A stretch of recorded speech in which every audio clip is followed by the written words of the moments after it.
Good evening. Welcome to the March 5th edition of the Downers Grove Village Council meeting. We're glad you've joined us tonight. If you're live in chambers, welcome to Village Hall. If you're watching on TV, we're glad you've joined us there as well. As is our tradition, we're going to begin our meeting with the Pledge of Allegiance. I pledge allegiance to the flag of the United States of America and to the republic for which it stands, one nation, under God, indivisible, with liberty and justice for all.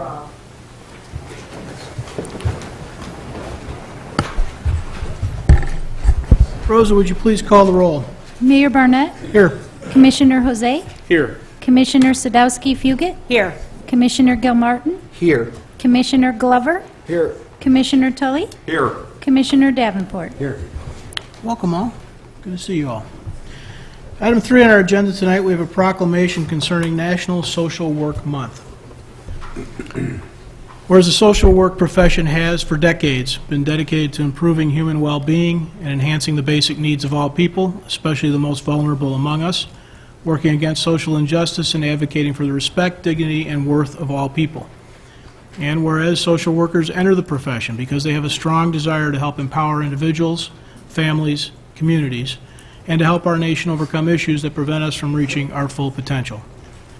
Whereas social workers positively touch the lives of millions of Americans each day and in a variety of places, including schools, hospitals, the military, child and family welfare agencies, community centers, federal, state, and local governments, businesses and foundations, private and public.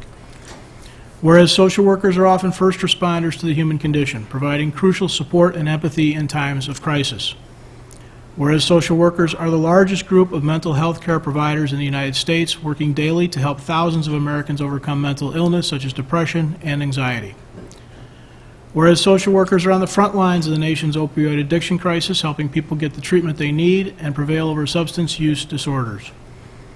Whereas social workers have helped people cope with death and grief, help people in communities recover from natural disasters, including hurricanes, fire, drought, and flooding. Whereas social workers have helped this nation live up to its values by advocating for equal rights for all.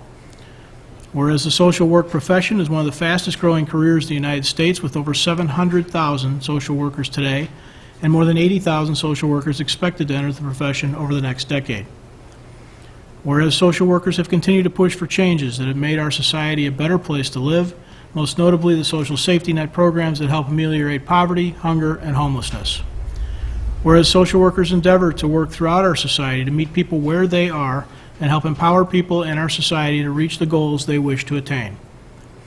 And whereas 2024 Social Work Month theme, Empowering Social Workers, embodies and highlights how social workers need support to meet the high demand of their vital work. Now therefore, I, Robert T. Barnett, Mayor of the Village of Downers Grove, do hereby proclaim March 2023 as National Social Work Month in Downers Grove, and encourage all residents to celebrate, encourage, support, and thank those in the social work profession. Dated this 5th day of March, 2024, Downers Grove, Illinois. And we have with us our village social worker who's going to come down and receive this proclamation.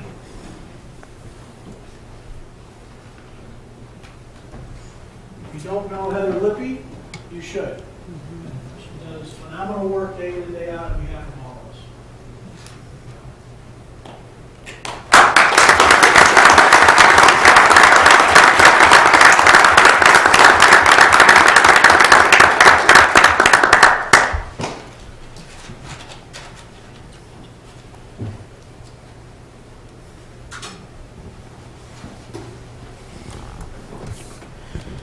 Okay, item 4 on our agenda tonight and concerns previous council meeting minutes. Is there a motion? Mayor, I move that the council adopt the February 20th, 2024 minutes as presented. Second.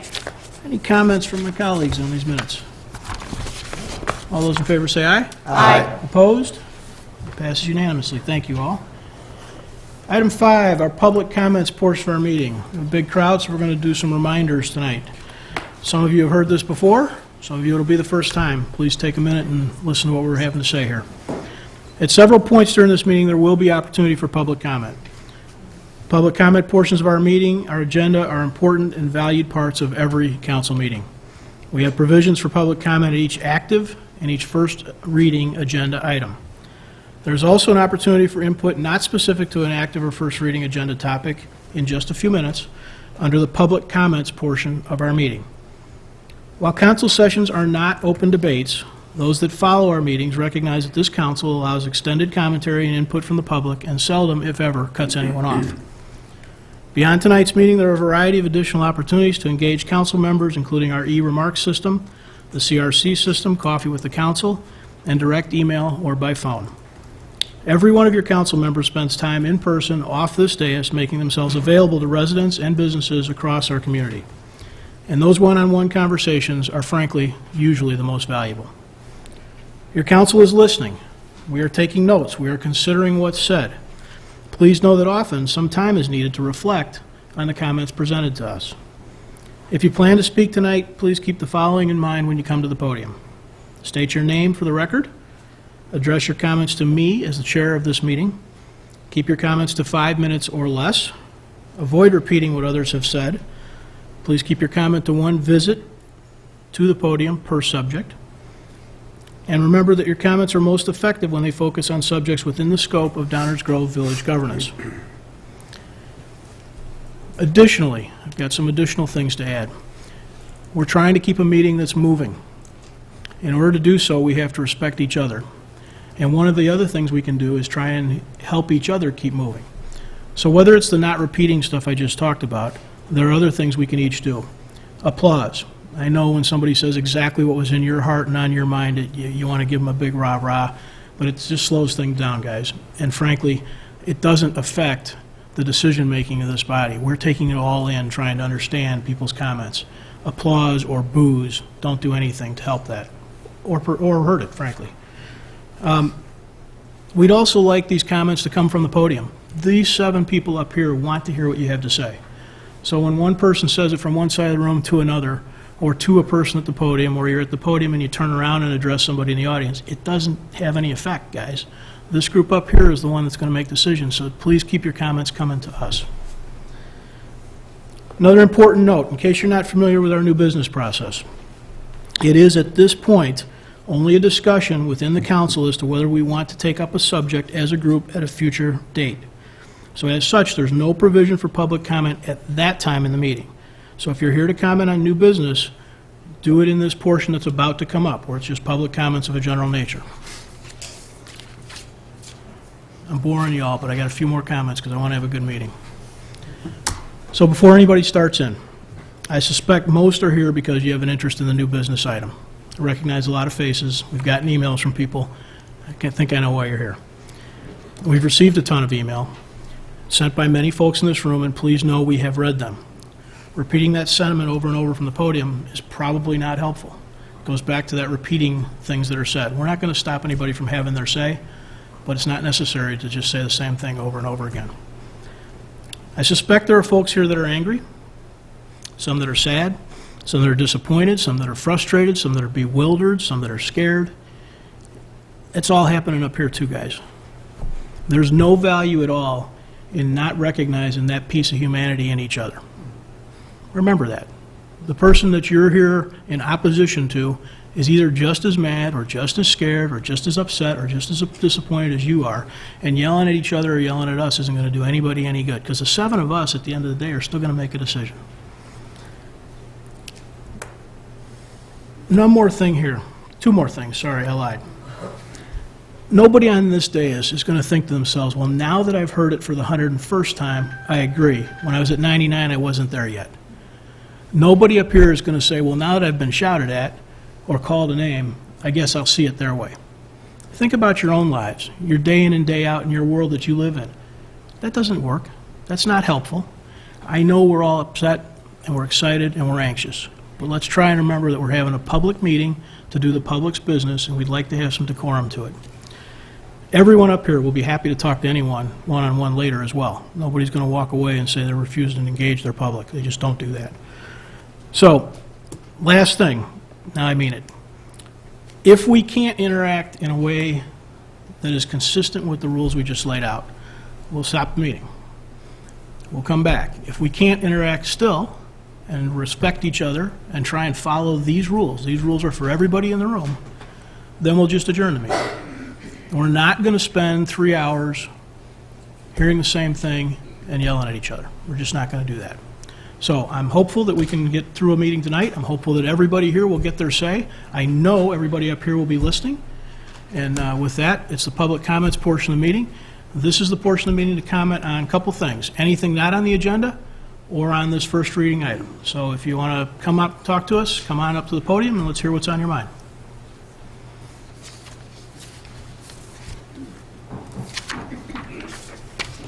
My name is James Kelly. Just did a little something awareness tonight. It's International Black Balloon Day.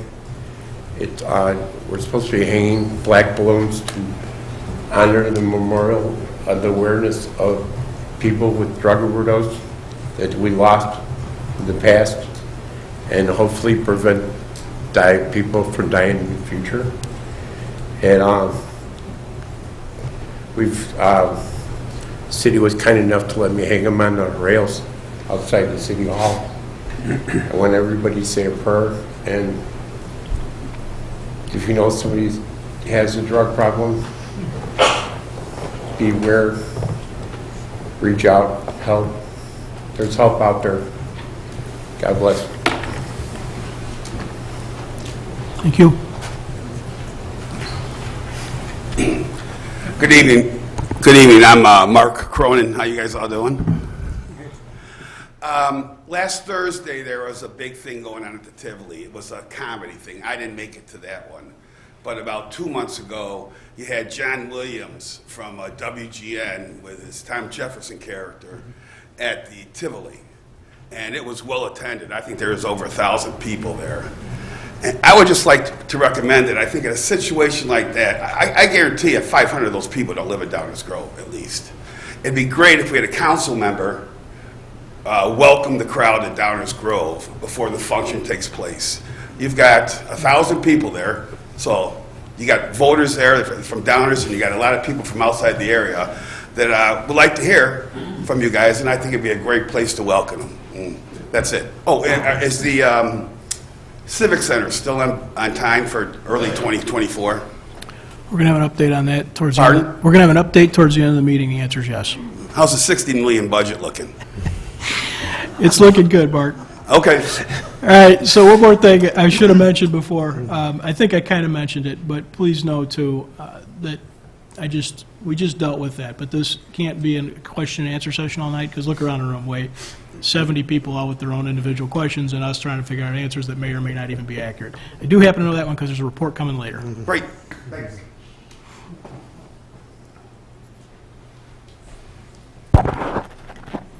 Good evening. My name is Jim Wool.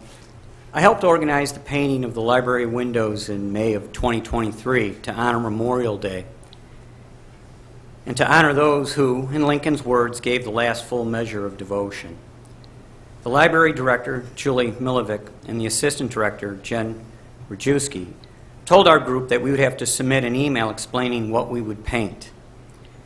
We were told that all groups requesting to paint the windows had to follow the formal process of submitting an email request to paint the windows and explaining what they would paint.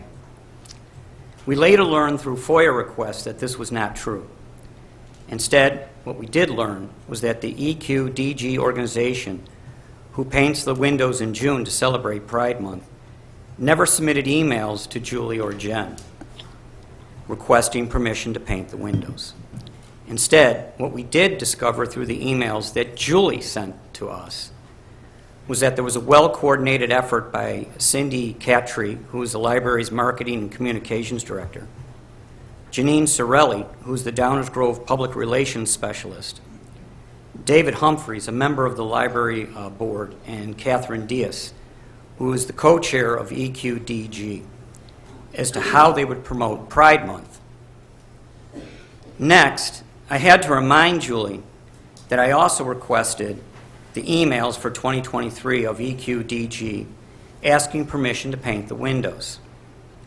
In an email, Julie explained to me that EQDG did not have to submit an email requesting permission to paint the windows because the library staff members and the leadership of EQDG work closely with one another on the legacy wall and that EQDG simply was given verbal permission to paint the windows. In other words, the formal process of requesting to paint the windows was only established when we asked to paint the windows to honor Memorial Day. Memorial Day should not be turned into a political issue. But that is exactly what Julie and Jen did.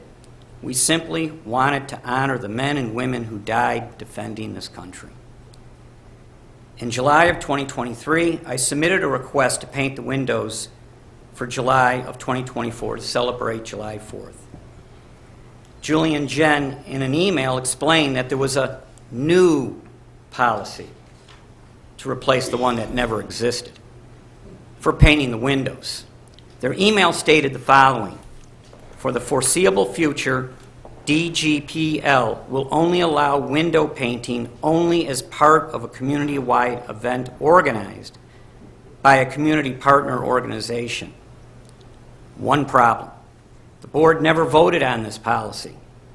Julie and Jen simply made this policy up without approval of the board. So they got caught in yet another lie. At the last board meeting, I addressed the library board during the public comment portion of the meeting. During my address, board member Swapna and Marty tried to have me removed from the meeting. On the video, you can see board member Marty motioning the library security personnel to remove me from the meeting while I was speaking during the public comment portion. I refused to leave. What was my sin? Criticizing the director. The purpose of the First Amendment is to allow citizens to question the government and to protect dissent, to protect the freedom of speech. The library board and Julie attempted to deny me my First Amendment right of freedom of speech by attempting to remove me during my address to the board. Next, the library board called the police in an attempt to remove me from the meeting because they said I was disrupting the board meeting. I explained to the police officer that I was speaking during the public comment portion of the meeting. Thus, I was not disrupting the meeting. So Julie and the board lied to the police. The library board's attempts to remove me from the meeting was a blatant violation of the First Amendment. My conduct was appropriate, and I did not use profane language. All of you can watch the video of the meeting to assess my behavior to see if I am speaking the truth. Again, Julie and the library board wanted to remove me because I was critical of the director. This library board has refused to censor Julie and Jen for their deceitful, intolerant, and unprofessional behavior. Julie and Jen have repeatedly lied to me. The library board has in their possession the email evidence of Julie and Jen lying, yet they refuse to hold them accountable. The library board is requesting that you remove a board member. What this village council needs to do is remove the other library board members for lying to the police, not holding the director of the library accountable for her actions, and attempting to deny citizens their First Amendment rights. Thank you.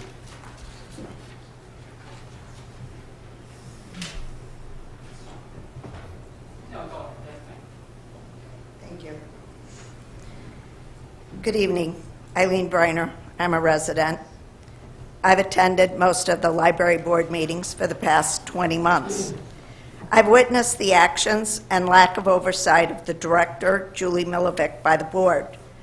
I've seen her listen to board discussion until she's had quite enough and signals to the board that it's time to end all this discussion and move on.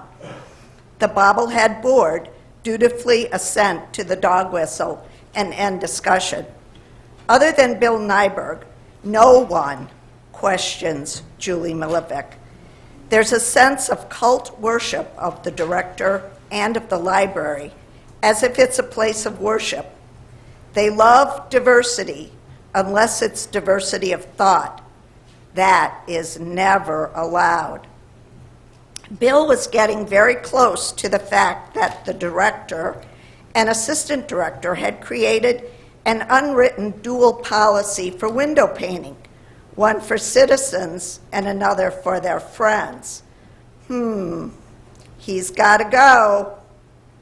We need Bill on the board, and more like him, to question the budget, patron policies, and personnel matters at the library. Julie was clearly irritated when Bill would ask about how she arrived at numbers on the budget. She's not used to getting this kind of scrutiny from the others. He has to go because he's a hindrance to their plans. This is a very hostile board environment. Evidence of that is quite clear at the last board meeting, with shouts of "shut up" from the board president, Swampna. They've gotten very nitpicky, and we can do the same. At the last meeting, a board member gave out personal information about another board member at a public meeting. That's a violation of the Illinois Library Records Confidentiality Act. Are you going to remove her? It's time to end this childish game and get back to things that citizens want, like fiscal responsibility, equal treatment of citizens, and just personnel management. We need a balanced board that adequately reflects the citizen makeup of the community. Reject this call to remove Bill Nyberg. He's the only hope we have of rejection of frivolous expenditures, which we have seen much of in the last 3 years. We need 2 more just like him on the board for balance. It's up to the village council to make this happen. Please do it. Thank you.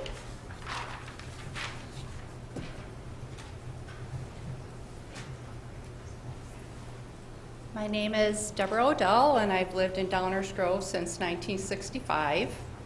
And this is the first time I've come to address an issue that has been on my mind and our neighbors for quite some time. The excessive speed of cars on Main Street, especially between like Divine Savior and the curve, like going to around Old Main and there south. I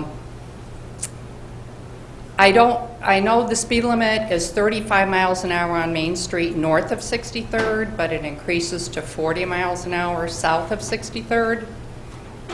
With McCullum Park being a lot busier than ever before, Good Sam Urgent Care, the medical center, Divine Savior, it's just a dangerous situation. And the crossing, there's a pedestrian crossing, like one warning going north and one south at the park entrance, but I don't think cars know what to do. Like, no one seems to be stopping for pedestrians. It's not like the sign by Emmett's in town, or there's one on Clarendon Hills Road by the park, almost to Plainfield, where it's like cars stop for pedestrians. And I don't think pedestrians know what to do. I tried to cross there with a stroller before with my grandchildren, and cars aren't stopping. They don't even pay attention to it. So I don't know. My husband has called the police, but increased police presence is helpful, I think, but it's not the answer. More speed limit signs along there, I don't know what it will take, but it's honestly like the Indy 500. People come around that curve and it's just like, floor it. And a lot of people run, walk their dogs, cross to go to the park there, and it's just a dangerous situation. So maybe you can give us some thought and think of some ways to help that situation. Thank you for hearing me. Thanks.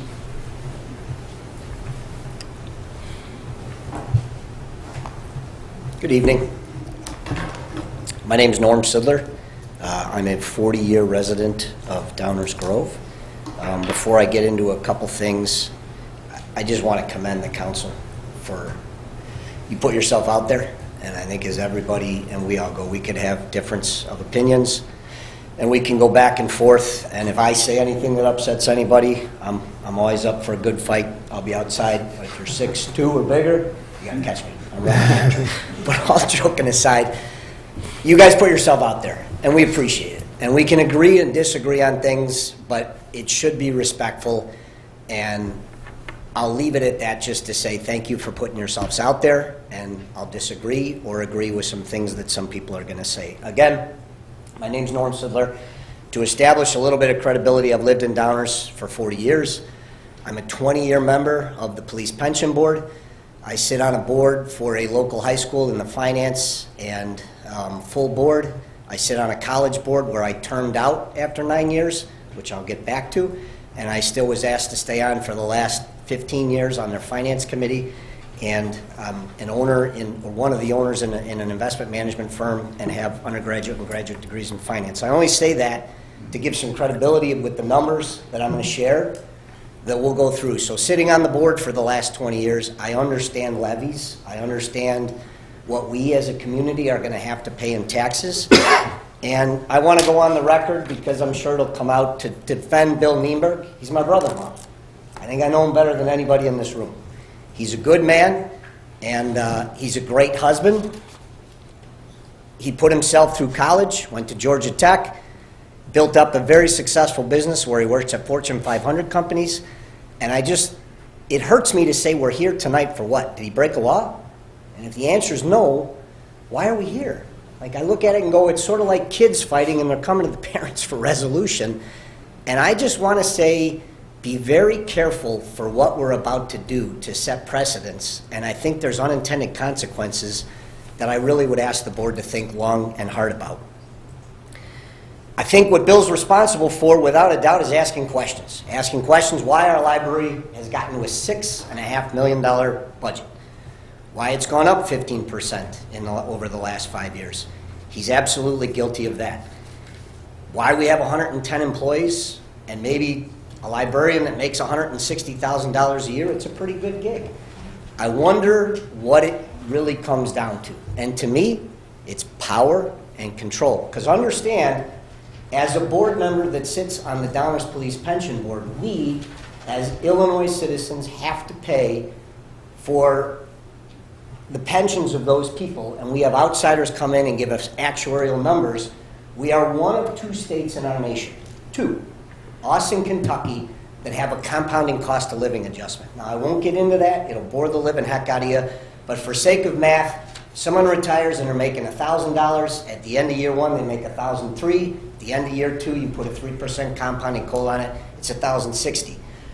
We are going to have substantial liability stream that's coming to us that we're really going to have to watch our finances and our costs to pay for these. No fault of their own of the people that I have the utmost respect that we ask to be our first responders. We have to pay this. And to do that, we're going to have to be very watchful of where we spend our money. And we have a library board who sits as a completely separate unit. Again, in our state of Illinois, we can thank the politicians, it's a separate legal entity. So therefore, these commissioners don't have full oversight of it. They can vote to put commissioners on it. That board by itself comes up with a levy by Julie and the library staff for that $6.5 million. They pass a levy and it goes through.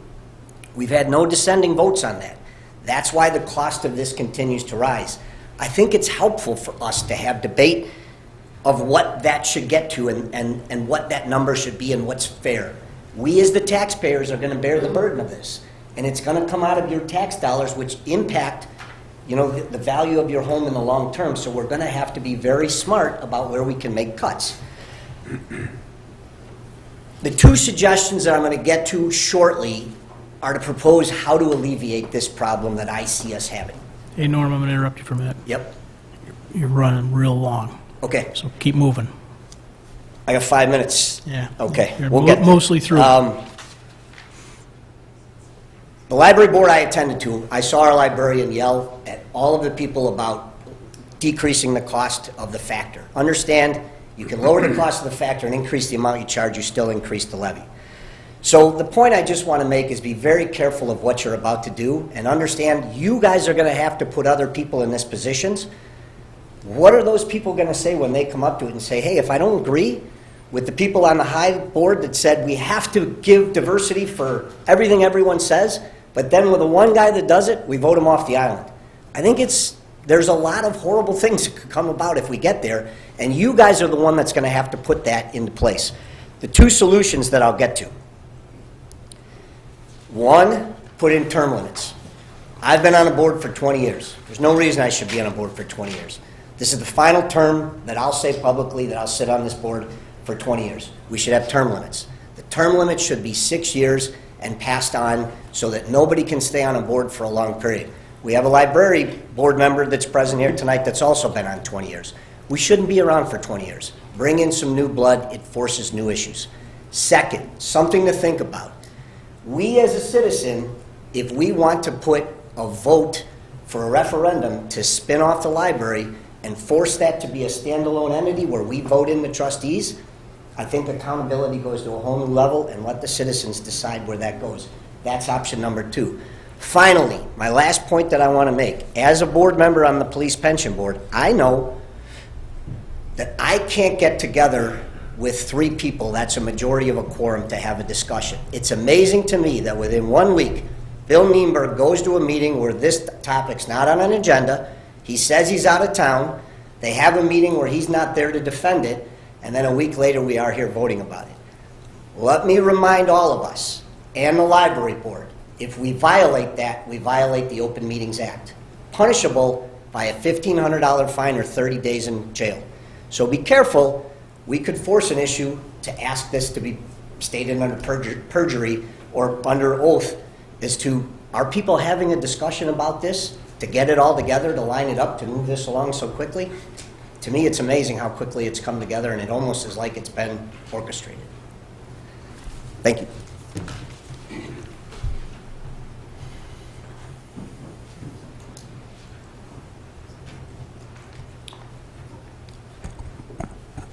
Good evening. My name is Noel Manley, and I'm a resident of Darien, Illinois. I've come here tonight to speak in support of Downers Grove Library Board member Bill Nienberg. I'd like to begin my remarks by stating that the optics on this removal nonsense are pretty bad. And not to mince words, the matter before the council, is a pretext to get rid of a voice who's been challenging a go along, get along library board and its status quo. Bill Nienberg, in his role as a fiduciary, has been serving the taxpayers of Downers Grove by asking tough questions and expecting reasonable answers regarding library operations. He is not a go along, get along guy, and sadly the current board is using an email with a Downers Grove resident as a pretext to cancel him.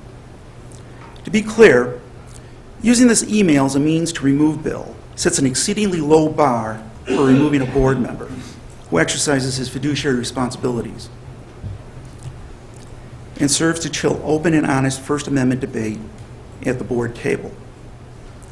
I say this because I had the regrettable opportunity of attending last Wednesday's library board meeting, where a motion to censure Bill was passed 5-0. Which came as no surprise. However, prior to the censure vote, board members delivered a barrage of inappropriate invective and cheap political shots at a person who was unable to attend the meeting and therefore could not defend himself.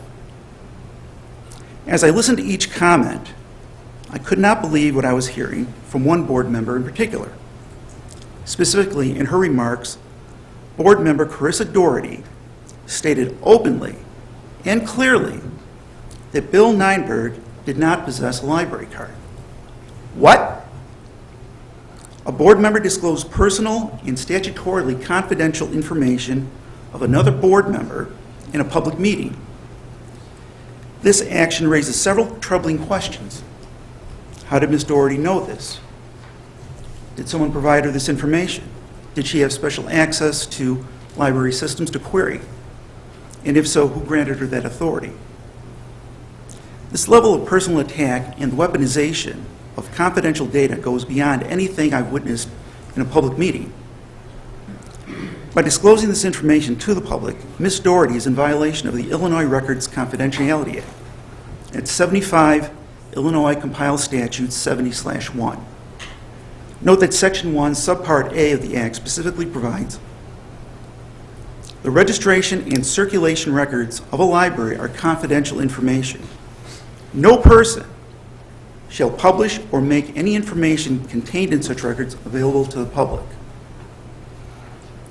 Note that this violation coincides with Ms. Doherty's violation of Section 2 of the Downers Grove Code of Conduct, which protects and prohibits the disclosure of library-related personal information, as well as Section 2.91, which disallows acts in violation of state and federal law. Finally, you have another board member who also violated the Code of Conduct, in this case, Board President Swapna Gagani. At last Wednesday's board meeting, she yelled, "Shut up," to a citizen during the public comment. This lack of decorum and respect by a public official acting in her capacity failed to set the proper example and demonstrated contempt for the public. So based upon the bar currently set for censure and ultimately removal, Ms. Gagani too must be censured and removed from her post as a board member. So there you have it. If the bar to remove is set by sending an email to a Downers Grove resident, then the village council is reciprocally required to investigate and remove Carissa Doherty and Swapna Gagani from the Downers Grove Library Board. As I said, the optics of this matter are pretty bad, and they'll only get worse if this political nonsense continues. Therefore, I urge the village council to see this for what it is, political theater, and dismiss this resolution. If not, I look forward to the expeditious investigation and removal of board members Doherty and Gagani, as well as any complicit administrators. I hope cooler heads will prevail, and this matter is put to rest tonight. Thank you.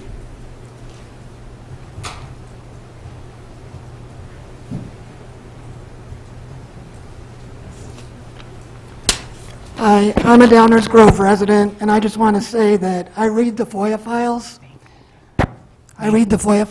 And I don't, sorry? Name. I'll talk to you afterwards if you want, because of the harassment we've seen. I won't, but I live here. I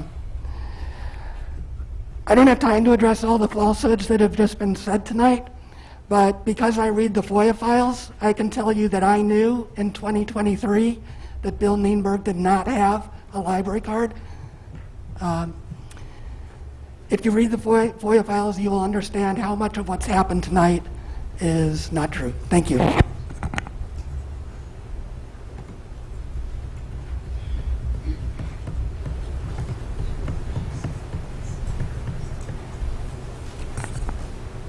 Hi, everyone. My name is Laura Kamidolski, a Downers Grove resident.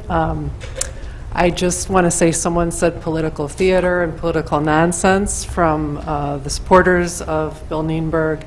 I see that from the other perspective, in that what he brings to the board is political theater, political nonsense. I understand that if you're publicly funded, you have to listen to all people, but I see his role on the board as tearing down the great programs and the services and the community building that our library does.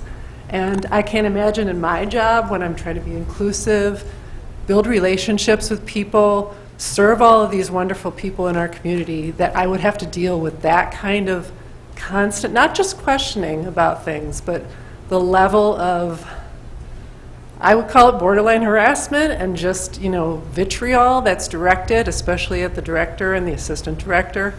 And they've always got to be conscious of that. They've experienced things on the street.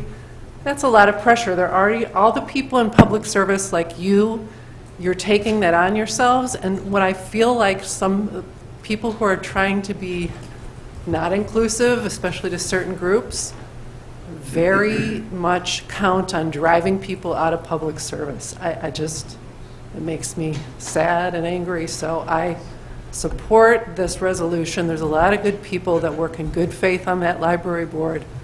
but I don't think he does. I don't think he's in the interests of the library and the people out there that it's serving, from the youngest little children to the seniors to everybody around the library. Thank you.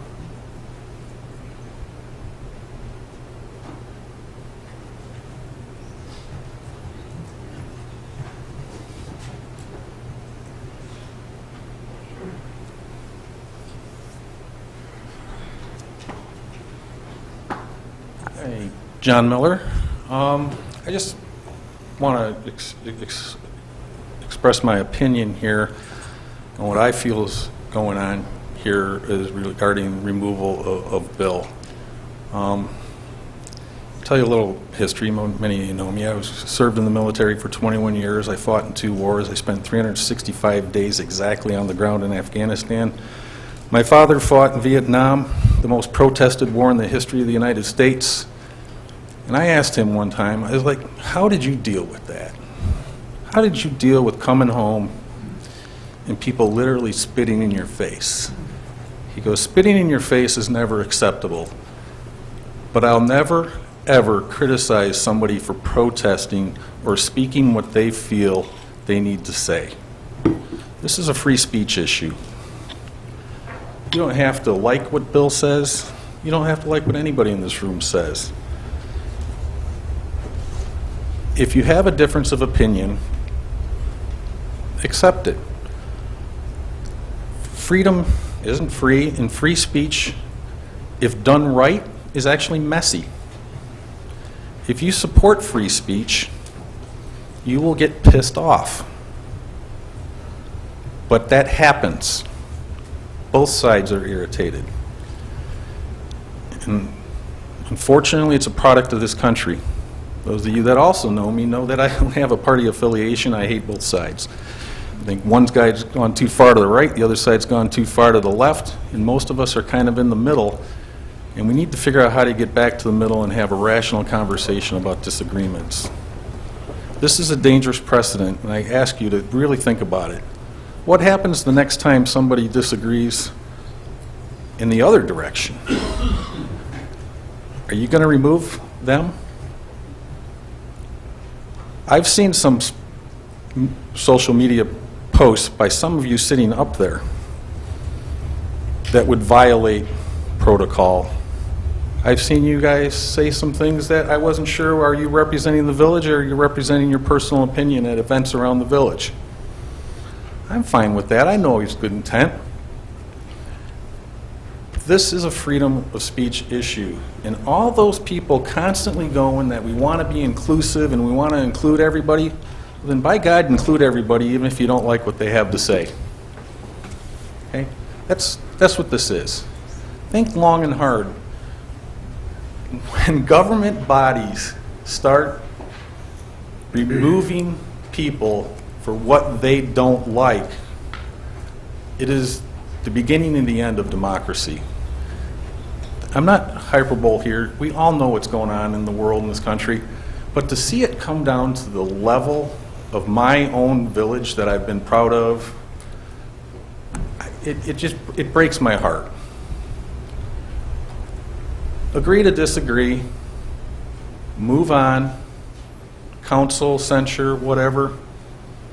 I was on an elected board for 10 years and there was a council member I didn't necessarily get along with either. But I didn't ask for him to be removed. Sometimes I agreed with the person, sometimes I didn't. So if we really want to be this inclusive village that we so pronounce all the time, then let's actually do it. Let's take dissenting opinion. Freedom of speech requires dissension. You know, if you want to limit terms, I like that idea. I think everybody should have term limits, and I like the idea that there's term limits here too. Figure out a different way. But if you have a board that constantly is always in the same opinion, I've never been in a room with 6 or 7 people that always agree. Okay, so let's make sure that in the future when we appoint boards that they are very diverse. Thank you.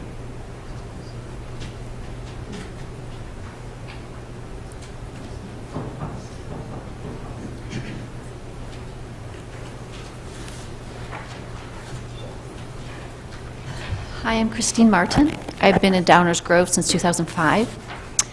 I want to make a few comments, a few points. To start with, regarding the library, years ago, my little girl came up to me. She had taken a book from the library, from the children's section. She brought it and she said, "Mom, I don't understand this section of the book." What she did not understand was that the fairies were having an orgy in the fairy pond. And I was grateful she didn't understand that. I was grateful she brought it to me and I could explain, I would have, fluffed it off. But I did take it back to the library. And I said to the librarian, "This is in your children's section. It shouldn't be there." She didn't care. She didn't care at all. I know who the librarian is. I still see her there if I'm there for a meeting. But really, frankly, that was really one of the last times I ever went into the library with any interest of being in the library to check a book out. I haven't had a library card in years because I was so appalled that the librarian didn't care that a young girl, that you had books in that library section that were inappropriate for children. That leads me, though, to another suggestion that with the situation at the library, because it's grown so out of control, I suggest that you possibly somehow talk to the staff individually, see what their opinions are of what's going on in that library under Julie's supervision. Because I think you might be kind of surprised that a lot of people over there are kind of uncomfortable in their work position. So I do know that one of the reasons that they can be uncomfortable, and very often the library does nothing about it, is that there's a lot of homeless in the library. And I would like to qualify when I speak about the homeless, I have a lot of compassion for the homeless. And I have worked at Lincoln Park Community Shelter when I was in the city. I cook, and I cook for people. That is the way, I'm not a social worker, but that's the way that I can give back. So I did Lincoln Park Community Shelter. I still do pads. And the big job that I did have, I worked for a women's shelter in Chicago called Sarah Circle. And I loved those ladies. I was honored to serve them. I would serve up to 60 to 90 women a night, 4 nights a week. I care about the homeless. And because I have worked with the homeless, I know darn well, I say this gently, the library isn't going to help them other than give them shelter. There's no food there for them. They shouldn't be there. There should be somewhere in Downers Grove, if you truly want to help the homeless, that they can actually go here. There's lots of them in the city. But maybe think about putting something in here for specifically the homeless. And with that said, there are different degrees of homeless. There are some homeless that literally have, they're having a hard time. Their mind is perfectly fine, and they've fallen on hard times. But then you have another whole section of homeless, and they're on the streets for a reason, because they do have mental illness. And so when I was at the library board this last time, I stepped out for a little while, and there was a man, he was in his 20s, he was tatted on his face, his neck. Frankly, he was scary looking. And I was standing there with somebody else, and he had come down the stairs, and he was sneaking behind the pillars and kind of hiding. And his motions were uncomfortable, and they weren't right. He did go around the pillar. The gentleman that I was standing with went over, and the man put his hand like this at the man. Then the man that I was with, he went over because the police had been called, and he said, "Hey, this guy's questionable. Can you do something about this?" So I also took a photo of it. I hate to be one of those people that are snapping photos, but I did because it was significant. And so again, under Julie's supervision, you are putting residents, you're putting children of all things, I mean, so dear, you're putting children at risk. And it's just going to take one time for some homeless person, God help them, that has mental illness, that needs other help that the library does not have any right to supply or any capabilities to be supplying. Something happens to somebody there, you're going to be in the news all over the country, for goodness sakes, because you didn't do anything about it. And doing something about it means taking Julie to task and making her do her darn job or get out or fire her, because she has created a heck of a problem in that library. Lastly, I hear people saying, Dave Humphreys says, "Oh, we're constantly harassed on the street at our home during the last council or board meeting." I'm like, if a library board member or somebody's going to say that, they need to give the facts. Who, when, where, why? Who did that harassment? because it's very easy for them to flip it out. Oh, yeah, we were harassed. Speak it, tell it. They need to stand up here, Dave, and say exactly who did that to him, who did the harassment. Because I'd be really surprised how much of it is true. Frankly, I don't buy it. I'm not somebody that's going to harass somebody. I'm on the other side. I don't agree with them, but I'm not harassing anybody. So lastly, I believe in free speech, and I fully support Bill Nienberg, and I'm grateful he's on the board. Thank you.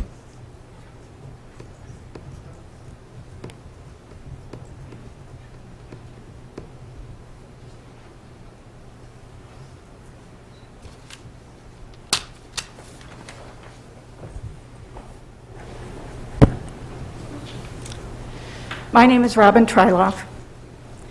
As a concerned resident, voter, taxpayer, and avid library user, I'm here to ask you to unanimously approve this resolution, which proposes to move it forward to debate and vote at the next council meeting. This resolution on a critical matter affecting our library comes at the request of 5 of the library trustees you appointed. These 5 dedicated trustees who were installed by you to safeguard the library's mission have grappled for the last year and a half with an escalating situation that is increasingly damaging to library governance. These 5 trustees have made every effort to resolve the situation. That is, one trustee is engaging in behavior that is detrimental to the library and its mission. This trustee uses distraction, sabotage, and delaying tactics to inhibit and thwart library business, lacks respect for and bullies fellow board members, continuously violates the line between management and governance, and doesn't act in the best interest of the library.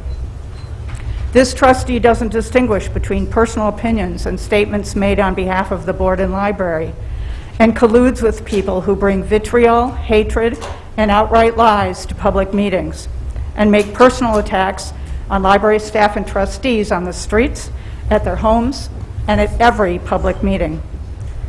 After exhausting the remedies available to them to ameliorate the situation, these 5 trustees have concluded that removal of the offending party is the only solution to the problem, and the only body with the power to do so is the village council. Therefore, the ethical imperative that lies before you is in the form of this resolution. The council holds the key to rectifying this situation. The principled call to action rests upon you. The duty to approve this resolution and consider the trustees' request at the next council meeting. To deny their plea would not only be an abrogation of your responsibility, it would be disrespectful to the trustees, a disservice to the entire community, and an endorsement of the offending party's behavior. It would doom the library to ongoing governance dysfunction. If you refuse to place this resolution on the next council agenda, you will be in dereliction of your duty by refusing to even consider the action available to you and you alone, an action that 5 of your trustees are asking you to take. The very least you owe them is to approve this resolution so that their request can be discussed by the council at the next meeting.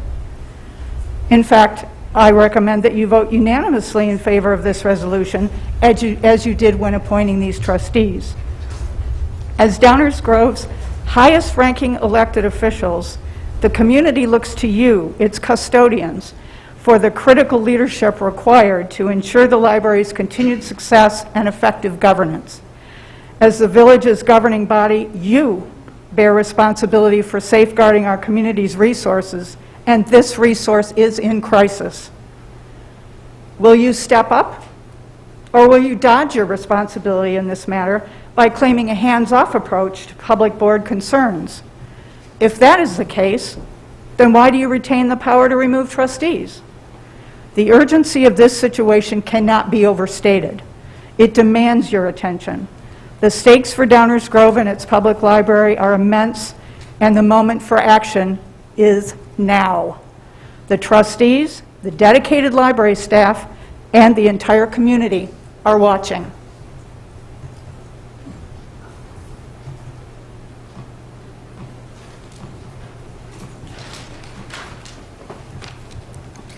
Good evening. My name is Kylie Spahn. I am a resident here in Downers Grove. If this is not the appropriate time of the public comments, please let me know and I'll save my comments for when it is an appropriate time.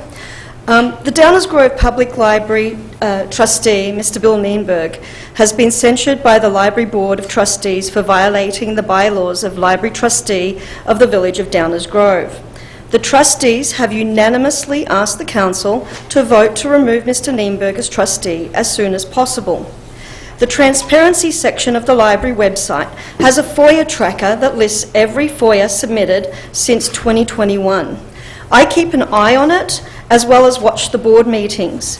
Last Monday, I saw a new FOIA response and opened it to discover the 2 events that led to his censure. On February 17, 2024, Mr. Nienberg sent a confidential draft document to Mr. James Wool. This document was sent only to trustees. In his email, Mr. Wool, Mr. Nienberg stated, and I quote, "FYI, have not digested yet and not sure what this means for requests such as yours." Mr. Wool, that's end quote. Mr. Wool then attempted to access the confidential policy, triggering a security alert. A screenshot of that alert is included in the FOIA response. Mr. Nienberg was not authorised to release that confidential policy.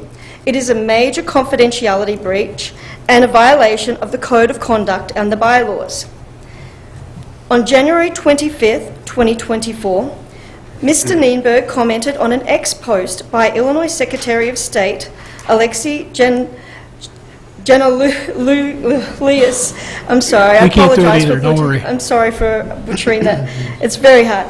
Regarding the ban on book ban law, Mr. Nienberg responded, and this is a quote, "I am a library trustee. There are no book bans. Other than the books our Liberal library staff bans via bureaucratic means. There are, however, plenty of legitimate discussions about the appropriate display of books containing sexual content.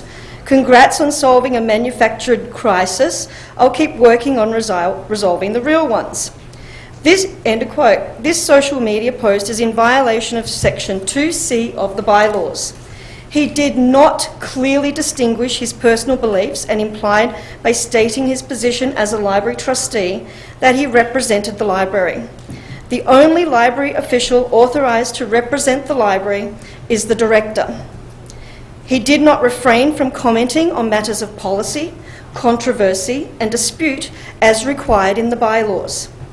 Mr. Nienberg violated the bylaws with his actions. Mr. Nienberg failed in his duties as trustee. This evidence is irrefutable. The violations that he has committed are serious. Given the precedent set by the courts in the removal of trustee Art Jarris, who was appointed by Commissioner Tully when he was mayor, provides a clear path to removal by the Village Council of any trustee who violates the bylaws. Section 2.53.1 of the Municipal Code provides for such removal.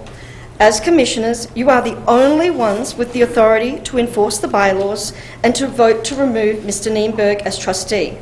Given the evidence, I ask that you vote for his immediate removal. Thank you.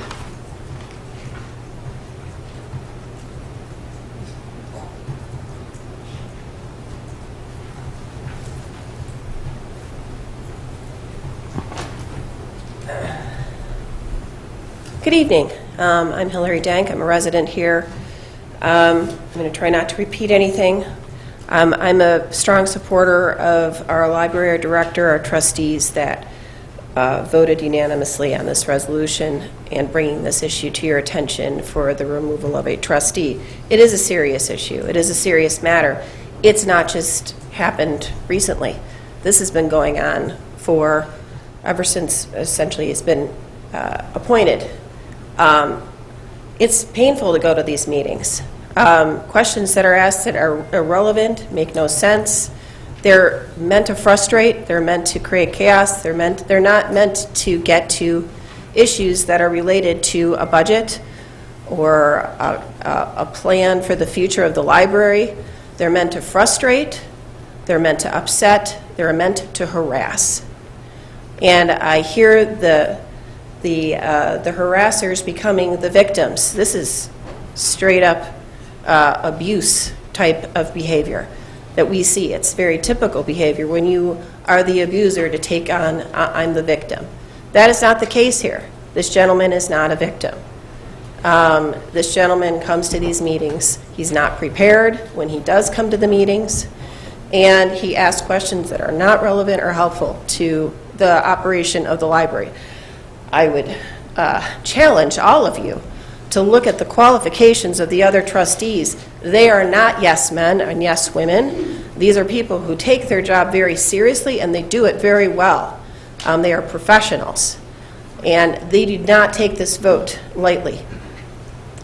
They have been personally harassed regularly by members of Downers Grove and outside. We have Proud Boys coming. This is a known hate group coming to our village trustee meetings at our library, for goodness sake. This is extremely upsetting. We have seen this also at our school board meetings. These organizations are not meant to talk about free speech. Their free speech is hate speech. And we need to put a stop to this. And I ask you to do your duty. You are authorized to do it. There is a basis to do it. And I ask you to set things straight. Thank you.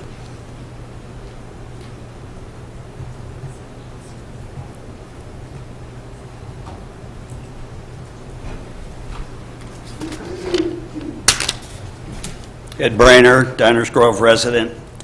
The board, I know you've heard this. I sent you a note on it last week. The community probably hasn't heard it, so I try not to reiterate too much of this. I'm asking you, the board, to reject this ludicrous library censure of Bill Nienberg. While he was out of the country, and he informed the board 3 weeks in advance that he would not be at this meeting, they just rammed through this witch hunt. He's not been given an opportunity to defend himself. This is guilty until proven innocent. This is, I think, Germany, 1933. And this comes from a board, especially from a group and a board,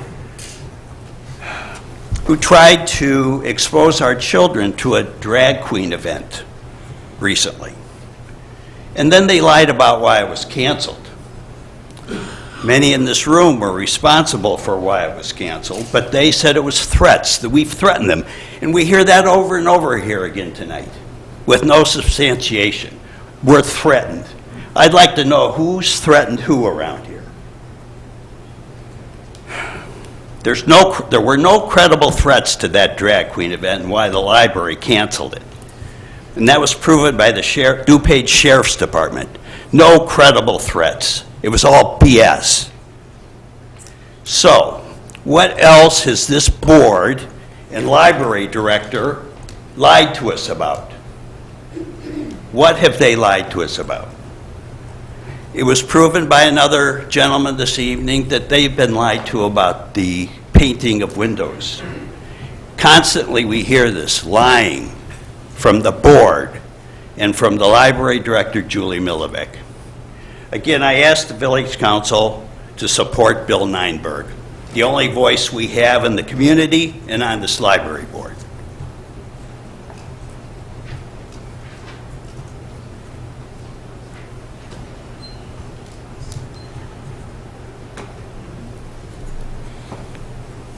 Anyone else on subjects not on tonight's agenda that is out there still too?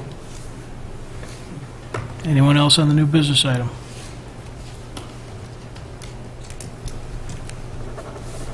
Okay, we will continue with our meeting. Item 6 is our consent agenda. Is there a motion concerning the consent agenda? Mayor, I move that the council adopt the consent agenda as presented. Second. All those in favor say aye. Aye. Opposed? It passes unanimously.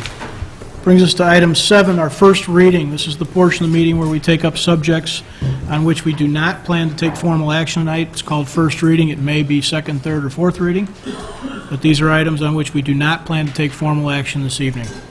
With that, I'll turn it over to Manager Fieldman. Thank you, Mayor Barnett. There are 3 items on tonight's first reading agenda. The first is a motion considering approval of the lead service line inventory and initial lead service replacement plan. And here to provide background information on this item is our Public Works Director, David Moody.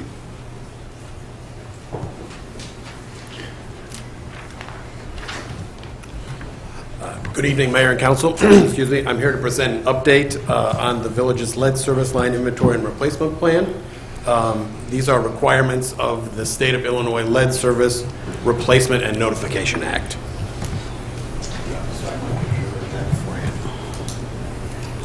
So what we're going to be talking about tonight, this is a graphic of what we're going to be talking about tonight, excuse me.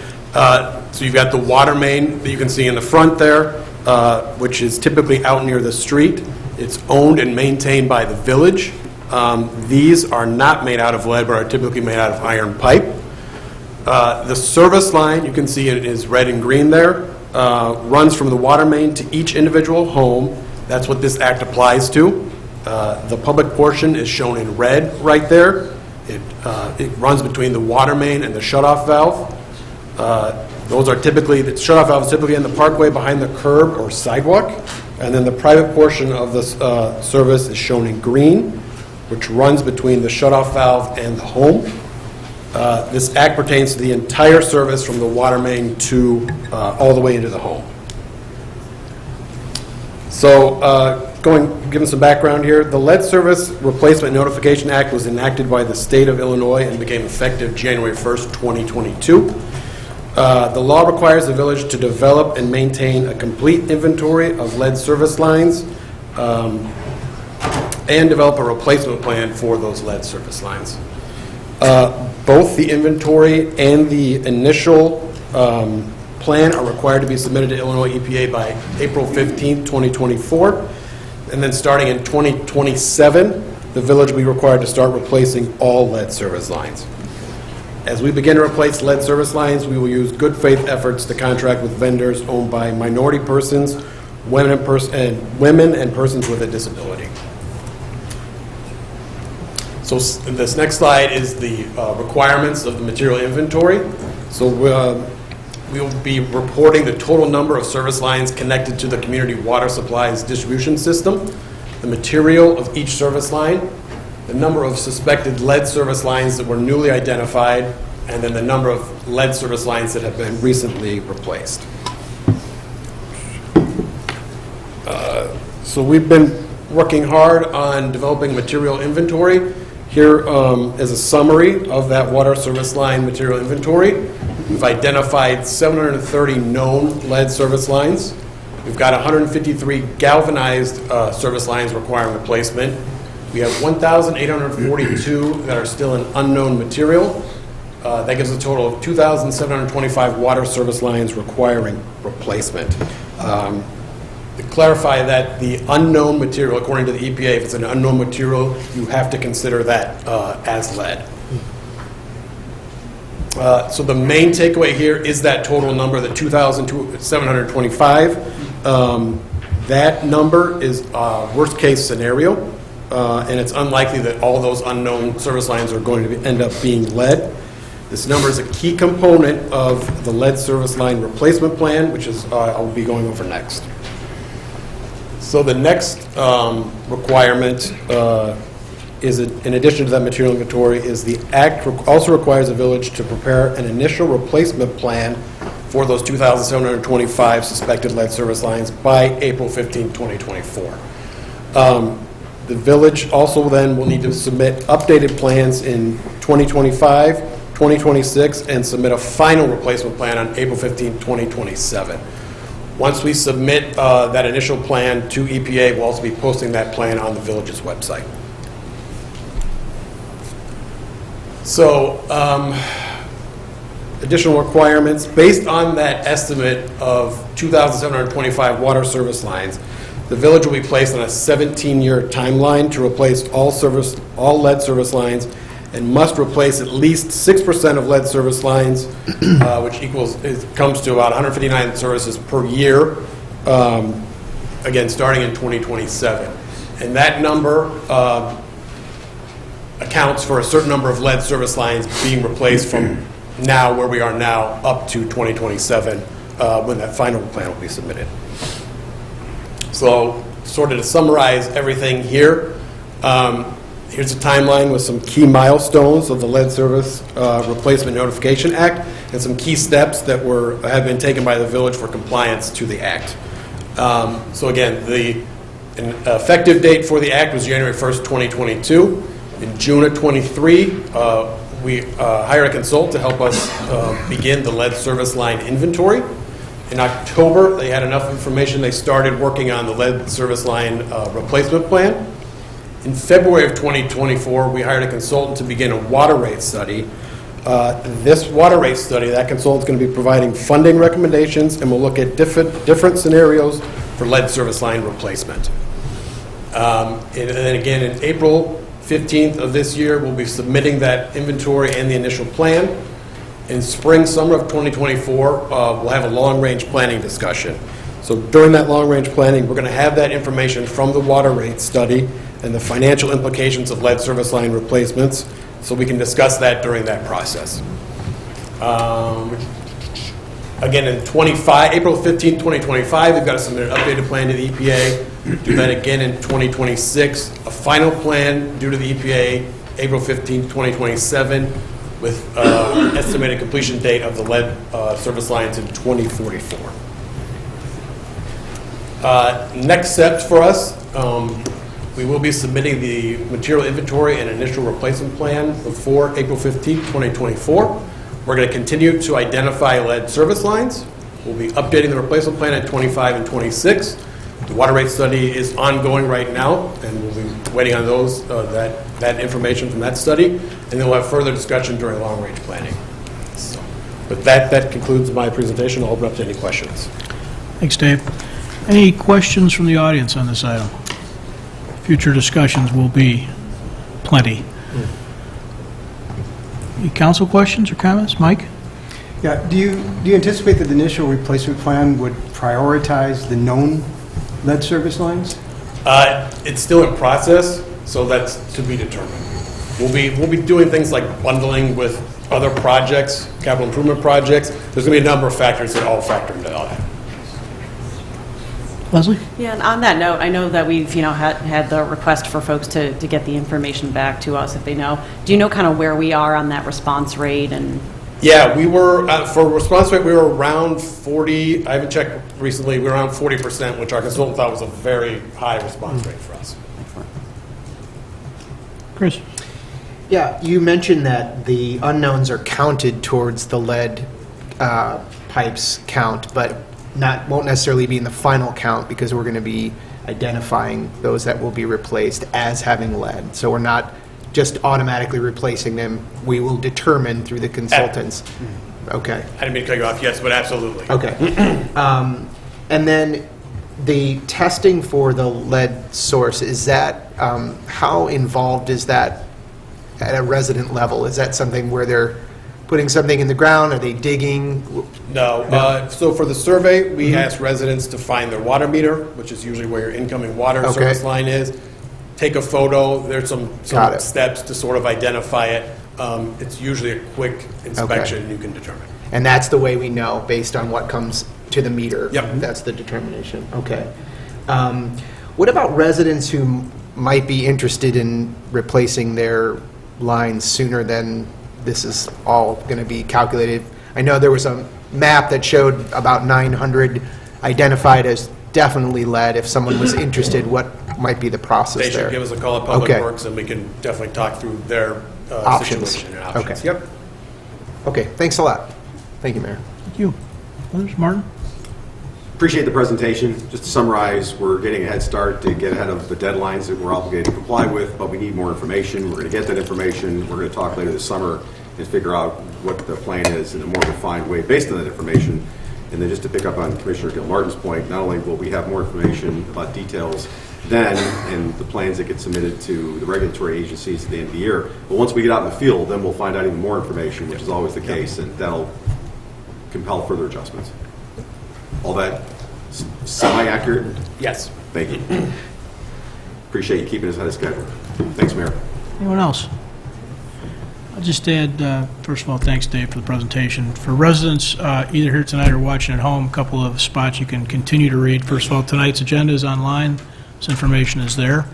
You can also go to downers.us/water and start down the path of finding many pieces of information about this. Also, if you search our website for service line replacement, the first thing that comes up is an October 5th, 2023 news article about this, and that's also a good place to start. So if you're interested in some of the stuff that's gotten us to this point, you can get up to speed with our website pretty easily. Thank you. Thank you. The next item on our first reading agenda is consideration of approval of a contract for our 2024 street resurfacing work. Here to present background information on this item is our Director of Engineering, Scott Vasco. Good evening, Mayor, Council. Tonight I'll be presenting two projects as part of our capital improvements plan. The first one is the 2024 resurfacing project, and that's part of our annual roadway maintenance program. So this project includes approximately 6.6 miles of roadway resurfacing throughout the town. The project was bid in February of this year. We received 4 bids. R.W. Dunman was the low bidder at $3,377,000. We've done reference checks on them, and they have satisfactorily completed this project for us in the past in 2021 as well as in 2023. The project is scheduled to work from April until October of this year. Presented here is a list of the streets that will be resurfaced this year, which is also in your packet. With that, I'll open it up for questions for the resurfacing. Thanks, Scott. Any questions from the audience on our upcoming street resurfacing program? Exciting stuff, huh? Council comments or questions? I just had Chris, one. please. This resurfacing is just improving existing conditions. There's no change to the streets other than just adding some additional... Correct. It's a grind and an overlay, so we grind the Okay. existing surface off. We'll do some patching if it needs to be done, put a new surface on. We do some curb replacement. We've got bad curb, and then we try to fix up some of the ADA sidewalks at the corners, make those ADA compliant. Okay. That's part of the program. Thank you. Thank you, Mayor. Anyone else? Do get occasional questions, so as Scott said, if you go and check out tonight's packet, there's a list of streets in there. You might want to know if your street's on the list. It'd be a good place to start. Thank you. Okay. Well, Scott's kind of on a roll, so I'll have him present the next one too, which is about a stormwater project. Keep going. So the next one we're going to talk about is the Curtis Street and the Glenview Drainage Improvements Project that'll be happening this year. So this project will address the flooding of the intersection of Curtis and Glenview that occurs during large storms and large duration storm events. During these events, the village is often required to barricade the street and pump the water towards the creek. Earlier this year, the village worked with the Park District to secure easements at 1931 Curtis, a parcel owned by the Park District, to do part of these improvements. Sorry. The project was bid in February of this year as well. We had 10 bids received, and Concept Plumbing was a low bidder at $1,658,000. And although Concept hasn't worked for the village in the past, we checked references, and they did similar improvements in both the villages of Libertyville and Schaumburg. So we're pretty confident in their abilities to handle this project. This work is scheduled to happen between April of this year and November of this year. As we look at the parcel at 1931, some of the improvements that will be done here will be approximately 430 feet of storm sewer. We'll also be installing a water quality structure on the property, which the storm sewer will drain into, which will then funnel into an underground storage vault that we're putting in, and then also a pump station and a generator at the back portion of the property. And then the water will be pumped south into the creek. That I'll open it up to any questions you guys might have on this one. Thank you. Any questions from the audience on this item? Question from the council? Just, again, additional clarification, the only thing that residents would likely see above ground is what's in red there, right? Well, the water quality structure is actually a structure that'll be in the ground. The underground vault will also be underground. The only thing they should see would be the pump station and the generator. That'll be enclosed on a pad within a fence. The structure is not an open inlet? I'm sorry? The structure is not an open... No, it's a I closed, got you. closed Okay. vault. We can actually drive vehicles over. There's a road there now for the Park District, and that'll be put back when we're done. So they still have access to their property, which runs south to 1931 as well. Thank you. Yeah. I'll just conclude with a big thank you to our partners at the Downers Grove Park District, another great partnership in a series of partnerships that measures back decades, especially on stormwater management. And with that, that concludes our first reading tonight, Mayor. Thank you. Thank you. The mayor's report tonight, I do not have a report, but I'm wondering if there's a motion to move into executive session. Did you want to handle the other resolution first, Mayor? Oh, my gosh. I got all ahead of myself. Boards and commissions are on the brain, and I now have to apologize to two people who volunteered to serve on a board and commission. Board and commissions are not always quite like this, and we have two folks who have volunteered to serve on our Environmental Concerns Commission, which right now is kind of front and center through our comprehensive planning work. If you've been following, you know that we are not only doing our comprehensive plan, but we've got a new component to it, which is a sustainability plan. And so there's a lot of work going on there. We have a couple of reasons to replace some folks, and we have some volunteers for that. So there's a motion tonight, hopefully. Rosa, would you read that into the record, please? A resolution appointing members to village boards and commissions, whereas Mayor Barnett has made the following appointments to village boards and commissions. Now therefore be it resolved that the Village Council of the Village of Downers Grove does hereby confirm the following appointments. Environmental Concerns Commission, appoint Ken Lerner to a 3-year term expiring August 31st of 2027, and appoint Lauren Donnelly to a 3-year term expiring August 31st of 2027. That is all. Thank you. We want to move to accept that resolution. Mayor, I move to adopt the resolution as presented. Second. Any comments or questions from the council? All those in favor say aye. Aye. Opposed? That passes unanimously. Thank you both to Lauren and Ken. Realize that process was a little compacted this time around. We found ourselves in need of filling a couple of chairs, so thank you. Now, is there a motion to move into executive session? Mayor, I move to convene into closed session pursuant to Section 2C1 of the Illinois Open Meetings Act to consider the appointment, employment, compensation, discipline, performance, or dismissal of specific employees, specific individuals who serve as independent contractors in a park, recreational, or educational setting, or specific volunteers of the public body or legal counsel for the public body. I further move to convene into closed session pursuant to Section 2C3 of the Illinois Open Meetings Act to consider the selection of a person to fill a public office as defined in this act, including a vacancy in a public office when the public body is given power to appoint under law or ordinance, or the discipline, performance, or removal of the occupant of a public office when the public body is given the power to remove the occupant under law or ordinance. Is there a second? Second. Any comments before we take a vote? Rosa, would you please call the roll? Commissioner Jose? Aye. Commissioner Davenport? Aye. Commissioner Tully? Aye. Commissioner Glover? Aye. Commissioner Gilmartin? Aye. Commissioner Sadowski-Fugit? Aye.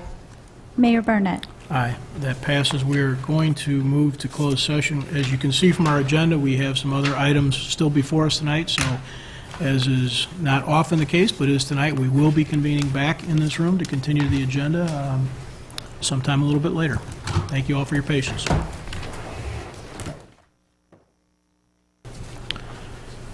All right, we are reconvened in public session tonight. There is at least one more agenda item. Next item is item 9, council member reports. This is a portion of the meeting where council members weigh in on other things going on in the community, other groups they're party to. We will take up a new business item at the end of that. We're going to run through our normal routine here and see if Martin has anything for the evening. I just have to report that there's only 107 days left until Rotary Grove Fest. Thank you, Mayor. Chris? No report, Mayor. Thank you. Greg? No report, Mayor. Thank you. Mike? No report, Mayor. Thank you. Danny? No report, Mayor. Thank you. Leslie, the floor is yours. You can do that and lead right into the new business. Sounds good. I do want to remind everybody that EQDG is hosting the One Book, One Town events next week, so if you haven't checked that out, go to the library's website. I also want to mention that the Grove Foundation is going to be hosting its annual Passport to Dining on April 18th, so please stay tuned for more information about that. There's something else, but I'm not going to worry about it. And then I do have a new business item. Staff, do you want the motion now, or do you want... Yeah. Do you want it first? Okay. First. So I move to propose that staff put a resolution to remove a board member from the Library of Trustees on an upcoming first reading agenda. Second. Now I'll entertain some conversation from the council about this. Leslie, please go ahead and start. Sure. I'm going to keep it short because, again, I've been trying in my emails to residents to reiterate that this is simply a motion for council to discuss this further. This is not a motion to even have the proposal or to take a vote. So this is simply to move the conversation forward from a council's perspective so that we can get all of the information. With that being said, I am the commissioner who did bring this motion forward. I had seen I've been paying close attention to the library board for a long time now, especially after the Drag Queen Bingo event. I'm sure those of you remember that I was supportive of the event. I have volunteered with organizations who helped plan that event, which was meant to be a joyful celebration instead of what is typically a sad day of remembrance for all of those lives that have been lost due to LGBTQ discrimination. And so I've been paying attention to it and saw that on Monday's agenda there was going to be that vote. I will state that it's unfortunate that the trustee was not at that vote, but I was putting this motion forward after seeing the resolution on the agenda, and I have several reasons for putting this motion forward in addition to the statement sent by the library trustees. I want to reiterate that trustees Doherty, Humphreys, Kuntia, and Sladek, along with board president Jagani, outlined a pattern of concerning behavior and bylaw violation, including but not limited to dispersing confidential draft material, not completing training and other protocols in a timely fashion, and not participating in meetings and events that are expected of trustees. In my in-depth research, watching all of the videos and compiling some evidence, I'm also particularly concerned that one trustee mentioned he would not speak to her directly or even refer to her by name. And after the case of the land acknowledgement, that there is no longer an ability to work with fellow trustees. And as those of us up here understand, work grinds to a halt when people cannot behave as respectful adults, and our community deserves better. Months after Trustee Nienberg's appointment, I discovered through public FOIAs the email exchange that has been referenced between Mr. Nienberg, not yet a trustee, and a non-resident who has self-admittedly been visited by the FBI and is currently listed on the Southern Poverty Law Center's hate watch list, in which that gentleman stated about Library Director Julie Milovic, "I will respond with another bitch slap. Please provide me with some ammo that you might find helpful." This exchange had been sent to Mayor Barnett and Village Manager Fieldman by then Board President Graber because they were made aware of this potential appointment. Given the fact that the library board appointment is a full council appointment, I am disappointed by the fact that the full council was not given the same information that the mayor had. If I would have been notified of this exchange, I would have, if nothing else, done my due diligence for a vetting process, and if there were no concerns by the candidate, I would have potentially voted no, and perhaps others would have as well. At which I did not learn about these emails until November 2022, at which point, while I was dismayed, I was still willing to give Trustee Nienberg the benefit of the doubt, knowing that this may just be a coincidence, he may not have anything to do with this individual, and I wanted to give him the chance to earn back the trust that was lost with the email exchanges. However, there has been a pattern of attacking staff members, of attacking fellow trustees, and with the most recent bylaw and ethics violations that we have seen, as well as the library board resolution, I cannot let the assault on both the library as an institution, as well as the assaults on the library staff and their families continue. Therefore, I am interested in moving forward for this village council to discuss a resolution to remove Trustee Nienberg at an upcoming council meeting, and to do it the proper way when all 7 members of the village council will be in attendance. I do not have any particular timeline on this. I think it's important that we do our due diligence, we have the proper conversations, and we go through the proper process by which to do this, which is why my my resolution and this new business item was simply just to move this forward so that we as a council could discuss this matter further. Thank you, Mayor. Thank you. Others? Chris? Thank you, Mayor. I support this motion because I think it is past time that we as a council and the sole appointer to the library board address the issue that has been plaguing our library board. We have been too slow as a council to address that. I take my share of responsibility for that, although I stand by my private efforts to get the mayor and other commissioners to address these growing concerns. Now, some of you up here have shared that there are limitations to the council's role in the business of the library, and that's by design.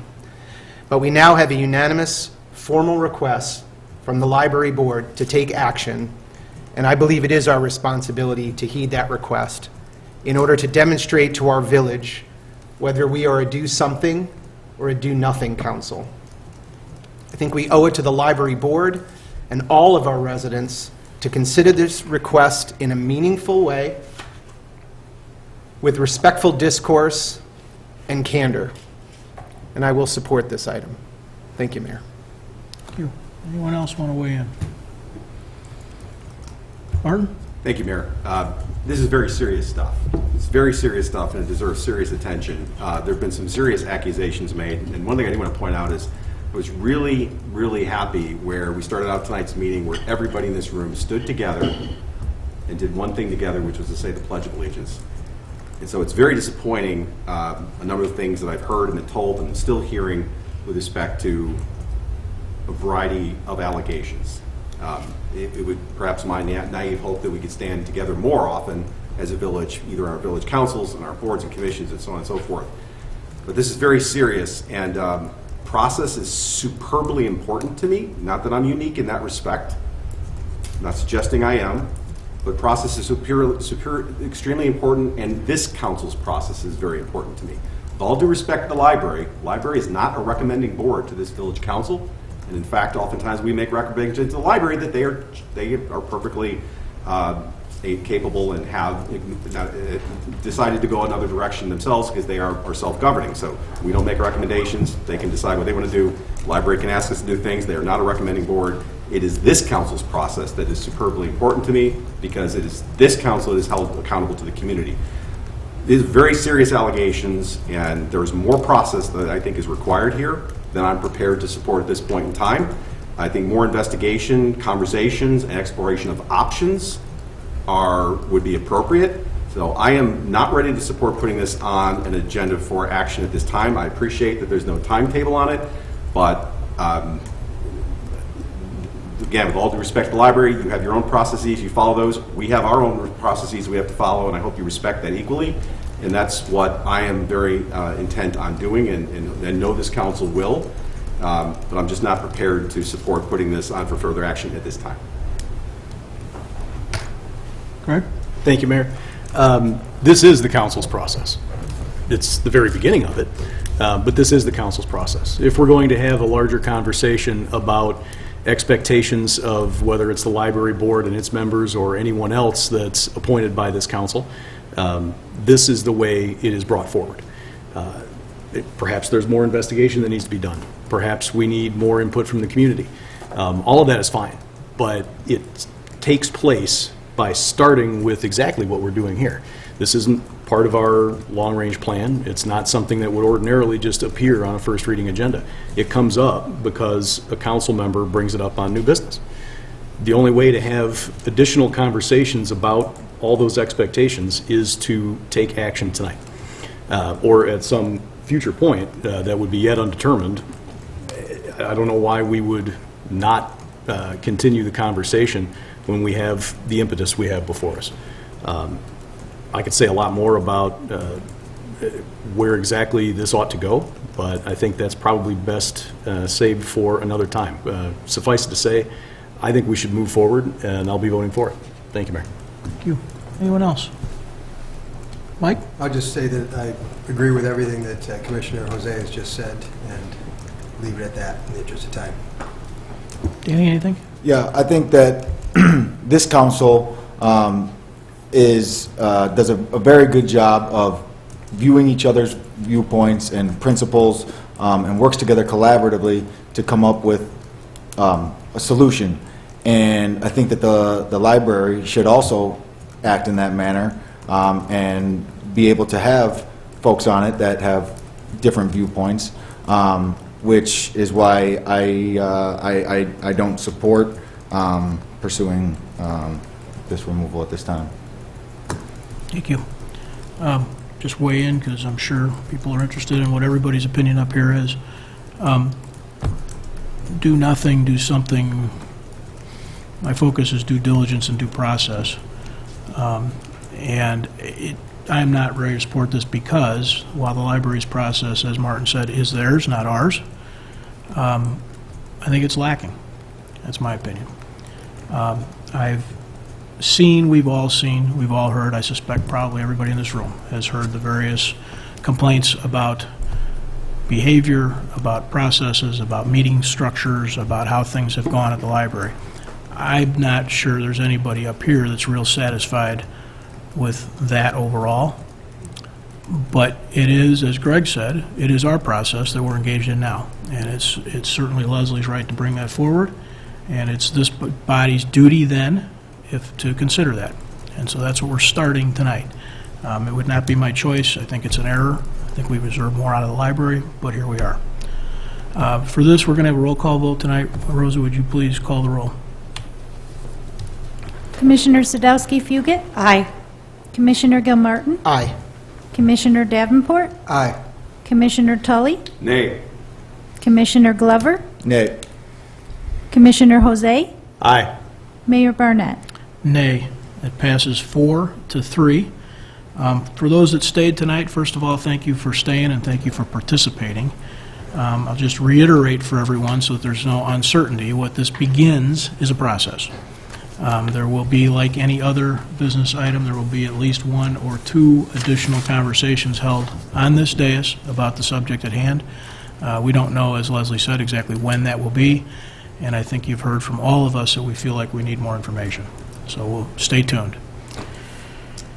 We had on our list tonight, manager's report. We're going to continue with our Fairview focus area conversation. If you've been with us for previous ones, those typically have a little recess. They reconvene in the committee room. Yep. And we're going to skip that tonight. There are a couple of short little agenda things. I think Mike Baker has one and Manager Fieldman has one that are not that conversation. So we're going to go through those tonight. It's probably 5 minutes or so, but we are not going to do the temporary recess and reconvene and get into Fairview. We're going to push that off to a later date because, frankly, at 10:10 we shouldn't be starting new conversations. Dave? So I recognize the lateness of the hour, and I also want to emphasize the importance of tracking and publicly talking about our performance and our priority action items. I'll direct everybody's attention to our website where the agenda is posted. This presentation is now posted out there, so I'm going to highlight just a couple of things. But if you're interested in the details, as a member of the community, please check out that. We have several priority action items and a general schedule. We have many of them underway right now, and I just wanted to highlight the status of them, ones that are underway right now. 4 of them have been completed and actually have been completed for a couple of months now. They are up on the screen. Almost all of them are running on schedule. The Civic Center project that Mike's going to give an update on in a second. The update to the comprehensive plan, the implementation of the Fairview Focus Area Plan, the Downtown Streetscape Plan, the Environmental Sustainability Plan, and the Enhanced Bike and Ped Plan are all sort of a group together of the comp plan and related projects. I'm very pleased that we are making great progress quickly on all of these and working very well as a team in doing so. They are on schedule. The lead service line replacement plan, we had an update tonight, that's on schedule. We continue to be committed to reviewing DEI practices and continuous improvement. That continues as planned. Video gaming, next steps in this is we'll have some information about an upcoming advisory referendum question posted on our website later this month after the upcoming March election, because this pertains to the November election. We don't want to confuse anybody, but we'll have an updated website on that shortly. And the last one here, the Meadowbrook Tax Increment Financing District and the redevelopment agreement continues in yellow. We continue to work with that property owner on those projects. It's just going slower than we had expected, so it is yellow due to schedule. I will tell you that if you have time to go through each of these slides, it tells you recent steps and next steps. I encourage anybody to look at it. I'm going to hand it over to Mr. Baker, though, on this project, the Civic Center project, because it is worthy of a few minutes on an update. Sure on the video there. See that for just a second. Start my comments. We just continue to be very excited about the major milestones that are forthcoming related to this transformational project for the village and our partners at District 58.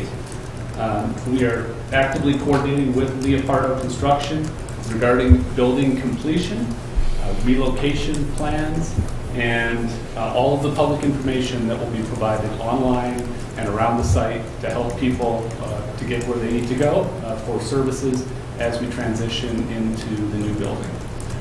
This project remains on schedule and on budget, and the video always does a great job of showcasing the recent work.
The building is just as good as those videos. We're very pleased to continue on schedule and on budget with this project. We're happy to answer any questions the council may have.